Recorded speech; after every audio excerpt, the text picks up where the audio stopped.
దేవుడా దేవుడా దేవుడో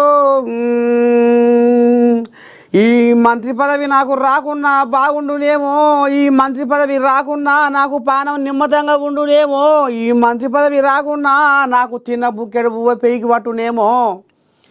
ఇవాళ ఈ మంత్రి పదవి వచ్చినాక కాళ్ళ గిరికలు కట్టుకొని గిర్రా గిర్రా గిర్రా గిర్రా గిర్రా గిర్రా ఎంత తిరిగినా ఏం తిరిగినా పానమైతే కుదార్థమైతే లేదురా దేవుడు.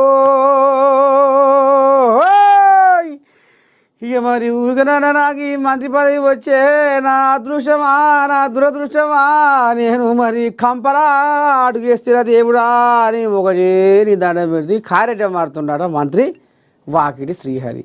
ఓ ఇది ఎక్కడికి కదరు మంత్రి పదవి రానోళ్ళు నాకు బుగ్గకారు రాదాయే, నాకు బుగ్గకారు రాదాయే, నేను మంత్రిని కానైతి అని ఓ దిక్కుంగా వాళ్ళు తనలాడుతుంటే ఒడ్డున వాడు శాప పిల్ల లెక్క.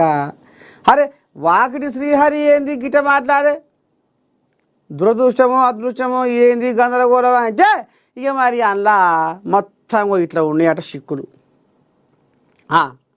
ఇగో ఇట్లా పశుసంవర్ధక శాఖలో ముఖ్యంగా ఇట్లా సిక్కులు బిర్రగా శిబితీగ లెక్క అల్లుకొని ఉన్నాయట. ఇక వాటిని ఎట్లా చేయొద్దు ఏం చేయొద్దు.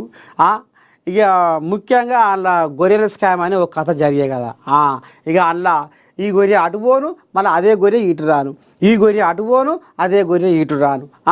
ఇక ఇలా అంతా గోల్మాల వ్యవహారం జరిగింది. దీన్ని ముట్టుకుందామంటే వామ్ము కంప ఏడ మీద పడుతుందో, ఈ పరికంప ఏడ తట్టుకుంటుందో, ఏడ గుచ్చుకుంటుందో, ఏడ ఆ కొంచెం బట్టి గుంచుతుందో అని ఇక ఈ రకంగా భయపడుతుండట.